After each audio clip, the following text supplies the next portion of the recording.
ആടിന് പുല്ലിയെത്താൻ വന്നപ്പോഴത്തേക്ക് കണ്ട പേടിച്ചു പോയ ഒരു വെള്ളക്കടുവയാണ്. അയ്യോ, കടുവ, കടുവ, വെള്ളക്കടുവ! എൻ്റെ ദൈവമേ, എൻ്റെ ജീവൻ പോയേ!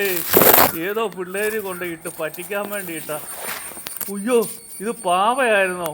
എൻ്റെ അമ്മോ, ഒരു നിമിഷം ജീവൻ പോയി. വെള്ളക്കടുവയാണോ എന്നോർത്ത് എൻ്റെ ദൈവം, ഇതാരാ ഇതിനകത്ത് ഇങ്ങനെ ഒറിജിനലാണെന്ന് തോന്നും കേട്ടോ. വെള്ളക്കടുവ, അവൻ്റെ കണ്ണ് കണ്ടോ? ഓ, എൻ്റെ ദൈവമേ, എന്നാ ലുക്കാ വെള്ളക്കടുവായിക്ക്! വാല് കണ്ടോ? അവൻ്റെ തല കാടിൻ്റെ ഇടയ്ക്ക് പമ്മിയിരിക്കുവാ, തടിക്കഷ്ണത്തെ കയറി. എന്നാ ലുക്കാ! കടുവ എന്ന് പറഞ്ഞാൽ വെള്ളക്കടുവ. എൻ്റെ ആദ്യം കണ്ടപ്പോൾ ഉണ്ടല്ലോ, ഞാൻ വിറച്ചു പോയി. ദൈവമേ, ഇത് ഒറിജിനലായി അല്ല, ഒറിജിനലല്ല. ഓഹോ, എന്തൊരാശ്വാസം! ഓഹോ, അങ്ങനെ വെള്ളക്കടുവ കാട്ടിൽ വാഴുന്ന രാജാവാണിവൻ. ഇവൻ്റെ എന്നാ സ്റ്റൈലല്ലേ വെള്ളക്കടുവ! ഇന്ത്യയിൽ ഏറ്റവും കുറവുള്ള കടുവയാണ് വെള്ളക്കടുവ. അപ്പോൾ കണ്ടോ, ഇങ്ങനെയൊന്നും ആരും ഇതുപോലെയൊന്നും പുല്ലിനകത്തൊന്നും ഇതുപോലത്തെ പാവ ഇട്ടേക്കരുത് കേട്ടോ. പാവ പുല്ലിയെത്താൻ വരുന്നവരുടെ ജീവനാണ് പോകുന്നത്.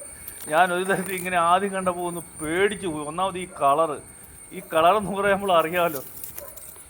പിന്നെയും നമുക്കൊരു ഇങ്ങനത്തെ ഒരു കളറ് വെള്ളക്കടുവയൊക്കെ നമ്മുടെ നാട്ടിലുണ്ടോ? ഓ, നമ്മുടെ നാട്ടിലില്ല. ആരോ പിള്ളേർ വലിച്ചെറിഞ്ഞതാണ്. എൻ്റെ ദൈവമേ! ഓ, അതോ വെള്ളം പൊങ്ങിയപ്പോൾ വന്നതാണോ എന്നൊരു സംശയമുണ്ട്. ഏതായാലും ഇഷ്ടം പോലെ നല്ല പശുവിന് കൊടുക്കേണ്ട പുല്ലാണ്. ഇതിനിടയ്ക്ക് ഞാൻ വന്ന് ചാടിയപ്പോൾ ഒരു കളറ് കണ്ടുകൊണ്ട് പെട്ടെന്ന് ഞാൻ കണ്ടപ്പോൾ ജീവനൊന്ന് പോയി. പിന്നെ ഒന്ന് ശരിക്കും നോക്കിക്കഴിഞ്ഞപ്പോഴാണ് ഇത് ജീവനുള്ള കടുവയല്ല, ജീവനില്ലാത്ത വെള്ളക്കടുവയാണെന്ന് കണ്ടത്. എൻ്റെ അമ്മോ, ഇപ്പോൾ ഒരു സന്തോഷം. മുമ്പേ എൻ്റെ ഹാർട്ട് ബീറ്റ് പോയി. എൻ്റെ അമ്മോ, ഇപ്പോൾ ഒന്നാമത് പുലി പിടിച്ച് കടുവ പിടിച്ചെന്നൊക്കെ കാട്ടിൽ നിന്ന് നാട്ടിലിറങ്ങിയിട്ടുണ്ടെന്ന് പറഞ്ഞ് കേട്ടിട്ടുണ്ട്. എൻ്റെ അമ്മോ! എന്നാലും ഈ കടുവ എന്ന് പറഞ്ഞാൽ അത് ഇപ്പം പാവയാണെങ്കിലും ശരി, സ്റ്റാച്ചു ആണെങ്കിലും ശരി, അവൻ്റെ ആ ഒരു ഓറയുണ്ടല്ലോ, അത് കടുവയ്ക്ക്, വെള്ളക്കടുവയ്ക്കുള്ളത് അതൊന്ന് പ്രത്യേക തരമാണ്. ആരാണേലും ഒന്ന് കിടുങ്ങും. അവൻ്റെ ആ കണ്ണ് കണ്ടില്ലേ? എൻ്റെ അമ്മോ, ഇത് കണ്ടിട്ടാണ് ഞാൻ ആദ്യം ഒന്ന് ആളിപ്പോയി.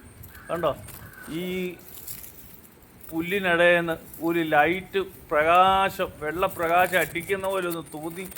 അങ്ങോട്ട് മാറിയപ്പോൾ ദേണ്ട പുല്ല് അനങ്ങുന്നുണ്ട്. അമ്മോ, ഇവൻ പതുങ്ങിയിരിക്കുന്നു. കടുവ പതുങ്ങി